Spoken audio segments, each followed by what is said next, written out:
Hey everybody, welcome to The Bottom Line. Boy, am I excited tonight. Tonight I'm gonna give you my rankings on the 8 studio albums by the mighty, the magnificent, and yes, sometimes mystic, Led Zeppelin.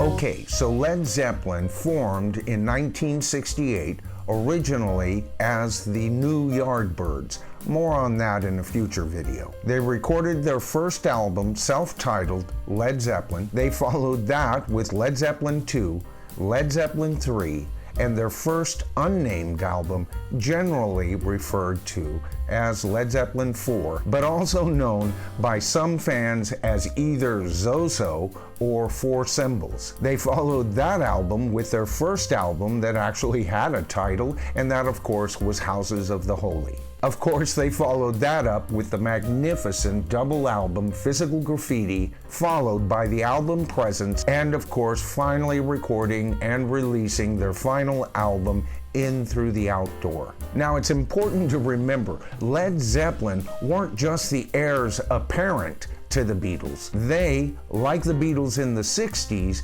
would be the prominent rock act in the world throughout the 70s. And like the Beatles, Led Zeppelin, with each and every album, presented us with a broader and more eclectic musical picture. Many people refer to Led Zeppelin as the first heavy metal band. But is that true? Or are they, like Richard Cole, their tour manager, once described them, the world's heaviest folk band?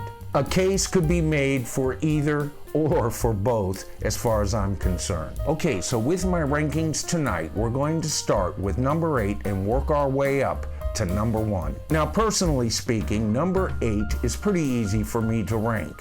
Numbers 7 through 1, they get a whole lot more difficult. And of course, number 8 for me would be their very last album, In Through the Outdoor. Now don't get me wrong, there's no such thing as a bad Led Zeppelin album as far as I'm concerned. And it's true, in this album we hear new ground explored. But unfortunately, after the release of this album, their drummer, John Bonham, died. And the resulting album sounds more like the post-Led Zeppelin careers of its individual members than it does a pure Led Zeppelin album. Had Led Zeppelin continued to explore these themes that they explore in this album, it might be ranked higher. But with the death of John Bonham, we'll never know. Now, number 7, there's going to be a lot of disagreement with this, but like I said, please remember, these 7 albums are so close as far as I'm concerned,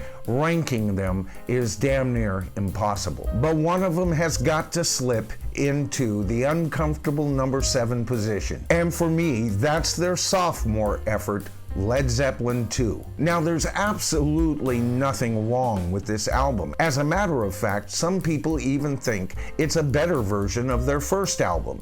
It certainly continues to explore the areas that they explored in their first album, and it does it very well. But the reason that I put it at number 7 is it is the least forward-thinking album that I can think of that Led Zeppelin put together. This album's identity relies a little bit on the identity of their first album, if you ask me. Okay, now for me, we have to discuss position 6 and 5 a bit together. And for me, believe it or not, the 2 albums that fit in this spot are Houses of the Holy and Prssence. You know, when I was first compiling this list over the last couple of weeks, these 2 positions were switched.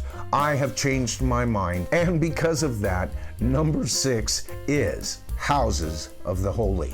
Now, a lot of Zeppelin fans might be seething about now because usually the album Prssence doesn't rank as high as I've given it tonight. And before I explain why I ranked it so high, let's discuss number 6 itself, Houses of the Holy. Now, Houses of the Holy, for me, for years, was the ultimate Led Zeppelin album. It was actually the first Led Zeppelin album that I personally purchased. But when I bought this album, within 1 month, I had the entire collection up to and including Houses of the Holy. To me, this is a wonderful album, and in future videos, we'll give more time to each and every album. But why would I rank the Prssence album number 5? Well, first of all, it's pretty easy. From the moment I bought this album, which was when it was first released, I loved this album. Critics at the time weren't too impressed with this album. The album, first of all, was recorded in only a period of 3 weeks, a record for Led Zeppelin,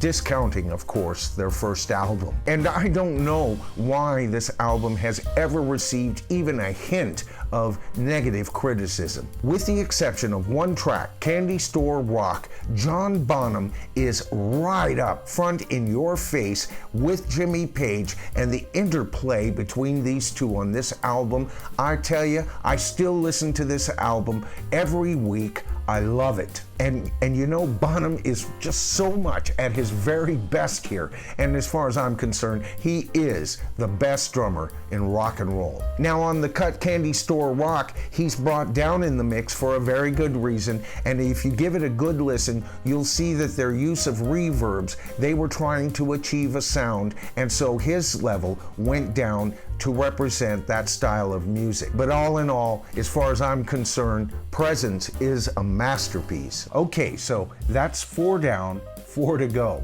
You know, if you like this kind of content, consider subscribing to the tribe. This, of course, would help us reach our Phase 4 goals, which is to achieve our first 500 subscribers. As of now, we have 201. And I just wanted to take a moment to welcome new subscriber, Alan Johnson.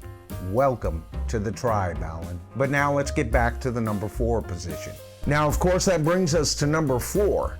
Which of Led Zeppelin's albums didn't make the top 3? Well, believe it or not, as far as I'm concerned, that would have to be Led Zeppelin III. Now, this was another difficult album for me to place, and I'll tell you why. Because in my head, after the release of Led Zeppelin II, we were expecting more of the same, right? Instead, we get a very eclectic album with a mix of heavy rock on one side and acoustic folk music on the other. Now, this album, the critics liked a whole lot, and some of the fans didn't at the time. But really, this is the album that would identify where Led Zeppelin was going. Okay, so now we're up to the big 3, and I think a lot of people would rank my number 3 as their number 1 choice album. And that, of course, is the magnificent Physical Graffiti, Led Zeppelin's double album, and perhaps their most eclectic album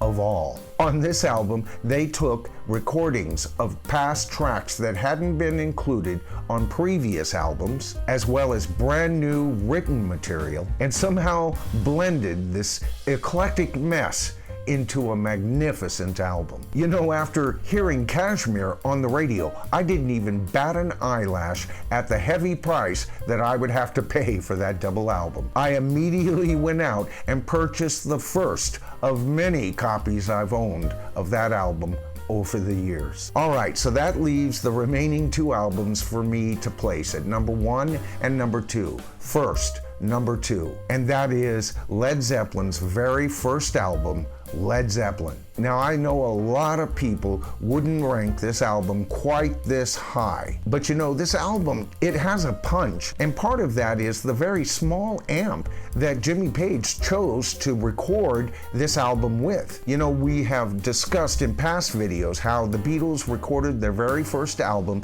Please Please Me, in less than 13 hours, less than 24 if you include the time that it took to record the 4 songs that were already in the can when they recorded the remaining 10. Led Zeppelin nearly duplicates that feat with their first album. Financed mainly by Jimmy Page himself, the band was on nearly as tight a schedule as the Beatles were when they recorded their first album. And believe it or not, they managed to record this wonderful album in 30 hours. To this very day, as far as I'm concerned, this album sounds as fresh as the day it came out. Well, that leaves number one, and it's probably not a surprise to many people. This album is number one on a whole lot of Led Zeppelin fans' list. And you know, with my personality, I almost want to pick another album, to be honest with you. This is just too obvious. But not to rank this album at number one would be a fool's errand at best. And that, of course, is what most fans call Led Zeppelin IV. The impact of this album is closer to the impact that Michael Jackson's Thriller would have a decade later. And don't forget, Stairway to Heaven was never issued really as a single, but here in the United States, at least in the Bay Area here on the West Coast, Stairway to Heaven was played even on AM radio. And of course, the second you turned on FM radio, you were inundated with this song. And as great as this song is, it's not even my favorite cut on the album, not by far. And that's how powerful this album is, with cuts like Black Dog, Rock and Roll, and the more Celtic influenced, softer songs on this album. It just has a presence really, that it is its own identity. I don't know what to say. I've owned so many copies of this album, it's not funny. Okay, so there's my rankings for the albums of Led Zeppelin. In the future, we're going to be covering Led Zeppelin more, but I'm not going to be putting these videos into the Fab 4 Foray playlist. And I'm still playing with the name of the playlist. I think we'll start with Classic Rock Corner, and it's going to be on this playlist that I'll put all of my videos of bands other than the Beatles. But this won't be a playlist of videos of just other rock bands. Instead, this list will concentrate on the rock bands that I consider to be Olympian. If the Beatles were Zeus, Led Zeppelin's Poseidon. And of course, in the coming weeks, we will reveal the other 10 rock bands that belong on Mount Olympus with the Beatles and Led Zeppelin. Now, of course, if you enjoy this type of content, we warmly invite you to join the tribe. Hit that subscribe to the tribe button, hit that top bell notification, and you'll be notified of all future videos. I'm Michael Noland, this is The Bottom Line, and I'll see you in the next video.